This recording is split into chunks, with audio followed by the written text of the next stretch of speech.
Perfecting and Reforming Personal Religion, Chapter 6, which is entitled The Appointed Work of Reformation, which is absolutely fitting due to the content of the previous chapters. The content of the previous chapters being founded upon just building up a decent foundation of what to understand relating to the conversation and relating to its experience and relating to how it should think of its experience away from what it should not think of its experience. The experience should be given entirely to its thoughts and to its feelings. Because it is not, because the experience is centered on what we may opine those thoughts and feelings are and should be. This chapter opens with understanding and identifying the coarse and harsh texture of our nature. Now, because everything thus far has been structured for the conversation's personal developmental growth, and everything that has been quoted thus far has absolutely nothing to do to our human being, this is in no reference, due to everything previously stated, to in these chapters, to the human nature. The human nature is not what is under discussion here. The human nature is not under discussion. It is the coarse and harsh texture of the nature of our devotional conversation. And this dialogue that we have to have with our conversation about its nature, it is to lead to our conversation, being touched with its, as it says in this chapter, quote unquote, disease. Our conversation has a disease individual to us, and then although general, the disease of giving our conversation to opinions outside of our own mind. The disease of giving our conversation to opinions within our mind with no proof to back them up. The disease of giving our conversation to a guru. The disease of giving our conversation to pastor or pastors, sows and sows. The disease of not trusting our experience to the words of the Bible, but trusting our experience to another human being.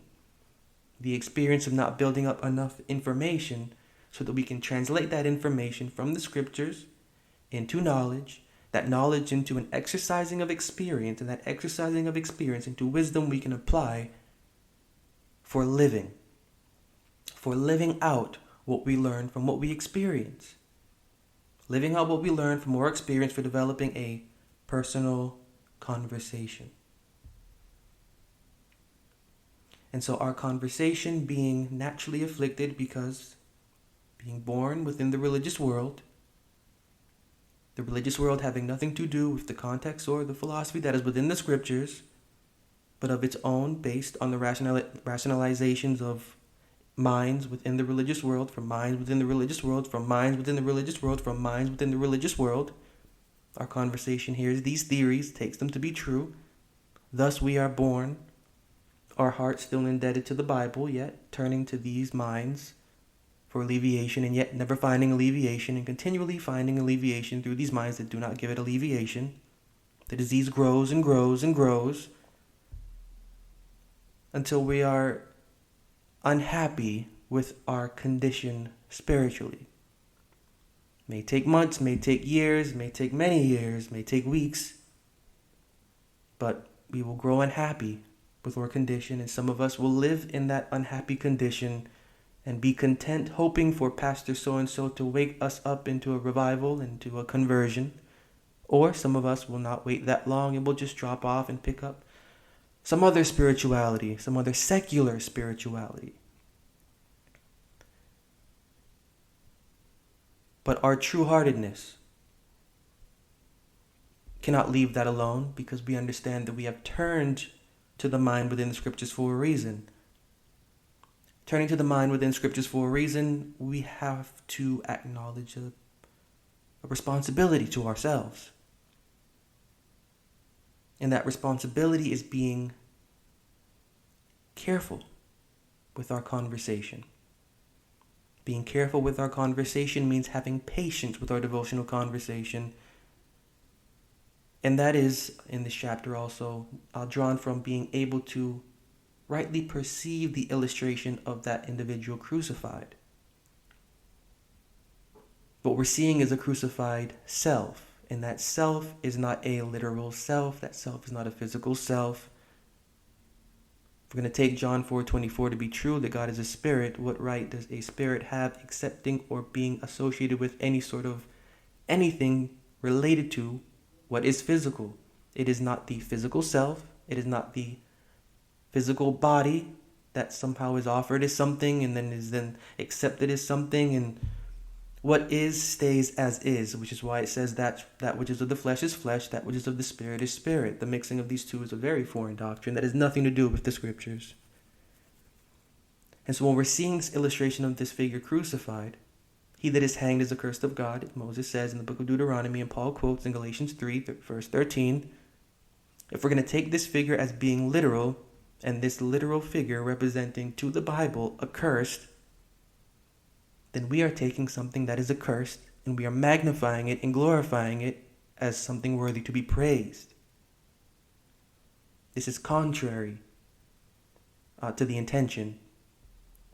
This is eat and you will not die. That's what that is.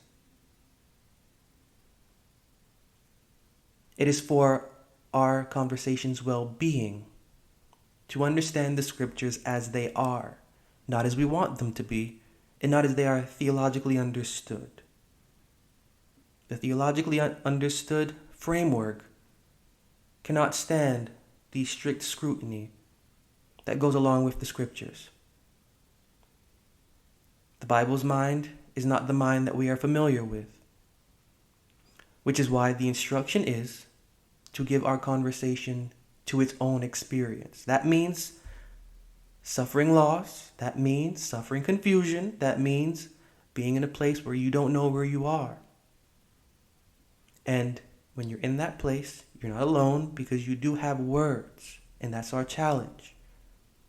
Our challenge is to move away from guru, move away from pastor so-and-so, move away from our own self, and to be in the presence of words.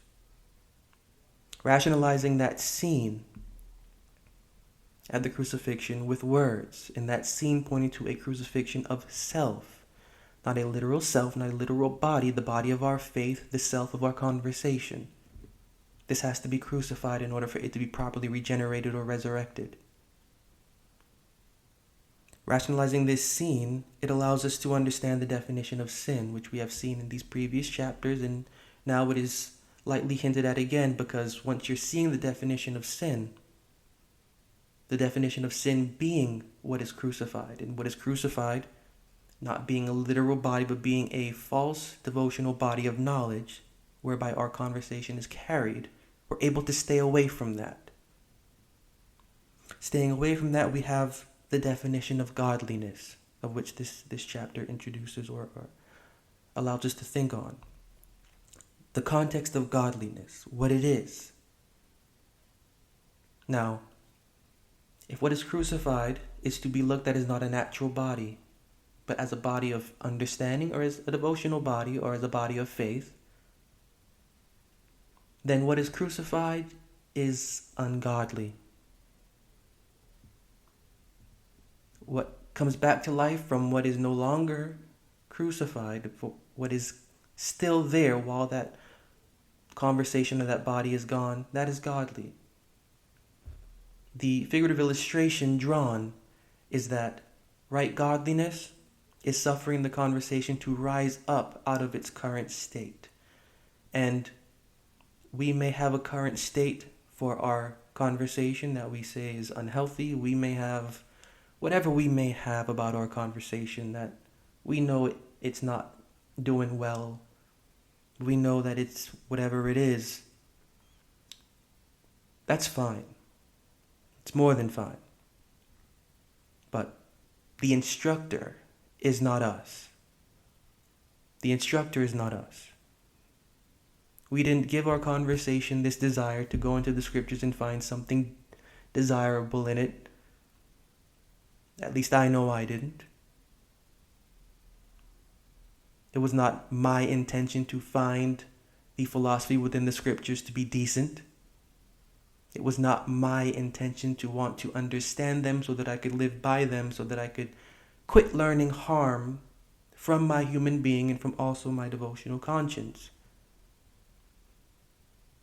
It was not in me to give myself this desire.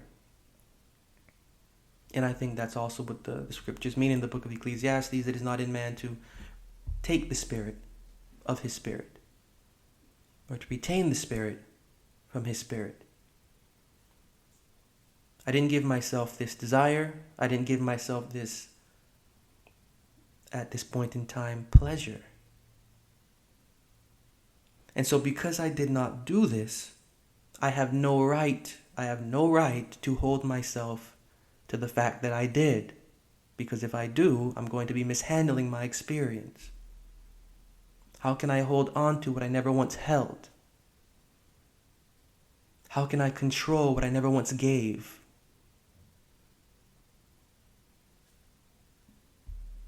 We didn't give this experience to ourselves. It was actually given to us.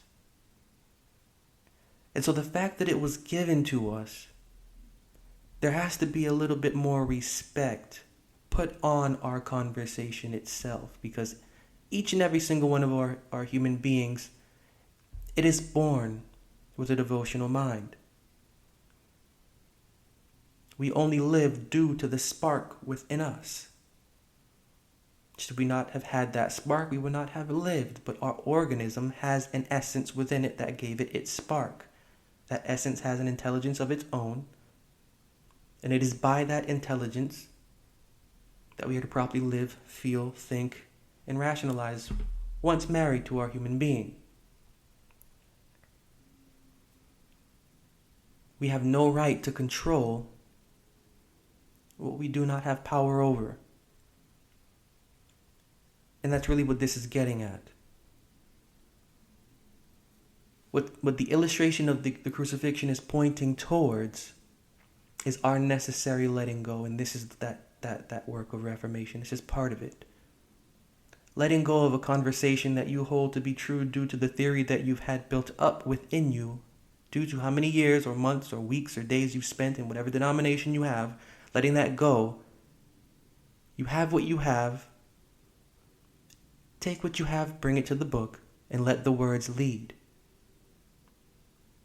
That crucified conversation, that should be us. It is us that should have our conversation crucified, to the point where it can then have itself regenerated. Our conversation sacrificing its thoughts and feelings to gain its thoughts and feelings back is the definition of godliness. This has nothing to do with our human being. Our human being is not in question to the scriptures. Our human being is in question to secular religion. Our human being is in question to theological standards and principles. The mind within the Bible has nothing to do with initially or primarily our human being. Our human being falls secondarily, because our conversation is primarily the catalyst for the development of our human being.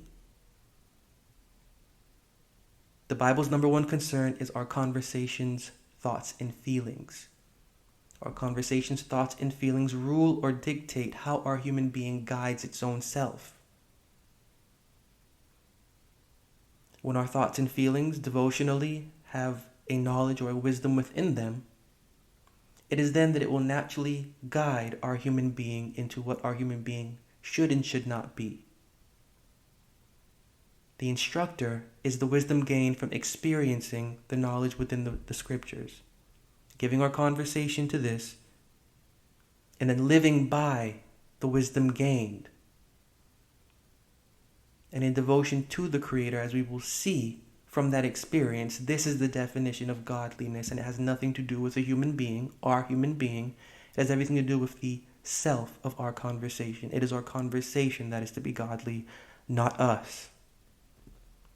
And so this chapter is drawing out the fact that we have to take the time to be able to separate us from our conversation, the same way that husband has to separate self from wife, wife has to separate self from husband and realize that I'm married to someone else. Realize I'm not married to myself. Realize they cannot be in my head. Realize I am not them, they are not me.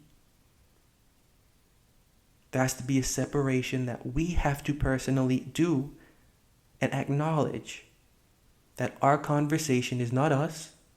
We are not our conversation. Our conversation has thoughts and feelings. We have thoughts and feelings. We in our conversation are sharing the same body. That doesn't make us the same, but it makes us order. It makes us order. The two, our conversation and our human being married, this is order for life. But it begins with us taking care of our conversations, thoughts, and feelings, because our human being cannot have that unless our conversations, thoughts, and feelings are first cared for. Our conversations, thoughts, and feelings being first cared for involve us reforming from what we think we know and going into an unknown experience to come up with something we can experiment with for knowledge to know and to keep and to live by. And so this chapter is emphasizing godliness. That the godly conversation maintains itself by the wisdom it acquires through experiences and by the handling, and not by the handling of a scripted routine religion. Scripted routine religion is what actually takes us away from getting the knowledge and wisdom we need in order to transcend the experience. So this is the definition of sin that we have or are seeing and will continue to see in later chapters, not so clearly illustrated, figuratively hinted at point by point, so not as to overwhelm, but just as to draw a picture. Is that the sinful conversation, the ungodly conversation, right? If a godly conversation is found crucifying itself, not maintaining itself by standard religious policies, principles, and routines. If this is that crucified religion, if that self, that body, and to the Bible, this is what is accursed, then to maintain what is accursed is to maintain a very high level of ungodliness.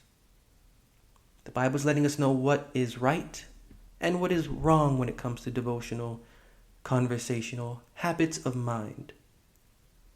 What is wrong is what that crucified body represents, and this is the center of it all. This is the center of it all. It's the center because that body, physical body, means absolutely nothing to the traditional concept of salvation. This is not an existing thing. The salvation to the Bible is not the salvation that is secular. A secular Western concept of salvation found itself within an Eastern book. This is wrong. This body crucified, the image around somebody's neck, the image on someone's wall, the image hanging from someone's rearview mirror. This is an image of separation from the living God. This is an image of separation from the experience within the scriptures. This figure, this image, it represents annihilation of conversation. It represents the annihilation of a conversation that is unlawful to the experience the Bible would have the person know. What is hanged is accursed. What is hanged is accursed. This is not a tool offering salvation. This is a tool offering you separation. Separation from what is decent, according not to the human being initially, but to the devotional conversation. This is an image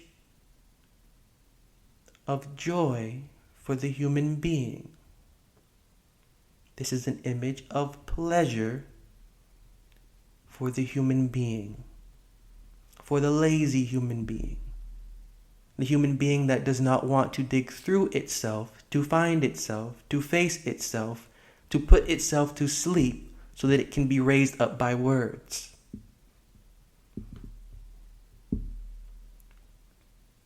This is what chapter 6 is pointing to, and this is what the work of Reformation is. The work of Reformation is a work of getting ourselves away from relying on a human experience to a mental and inward experience.